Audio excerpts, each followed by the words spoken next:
مباراة اليوم النقاط مهمة جدا لكلا الفريقين، وهذه كرة مرفوعة من الركنية ترجع والشاعري فرصة لهدف، هدف لمصعد فريق الأهلي عن طريق علي سلامة، عادل الشاعري في المرة الأولى عادت من القائم الأيمن، لكن المتابعة كانت حاضرة من المدافع المتقدم علي سلامة، ما عجز عنه المهاجمون نجح فيه المدافعون.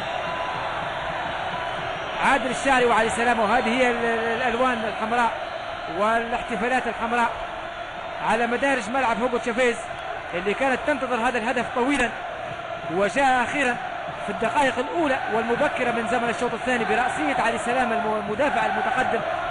أمامنا الأجواء الاحتفالية الكبيرة والرائعة. إذا ما عجز عن تحقيقه المهاجمون نجح في تحقيقه المدافعون. حسمت الكرة الماضية، شوفوا اللقطة الأولى كانت لعادل الشاعري، التدخل كان من القائم الأيمن، والمرة الثانية رأسية علي سلامة، وهذه الإعادة من مرة أخرى كرة مرفوعة. هذه هي حكاية الهدف، الكرة المرفوعة من الركنية من مهدي بن نصيرة، رأسية عادل الشاعري في المرة الأولى، ثم الثالثة ثابتة كانت من علي سلامة. شوفوا من مهدي بن نصيرة إلى عادل الشاعري إلى رأسية علي سلامة، الثالثة كانت ثابتة كما يقولون.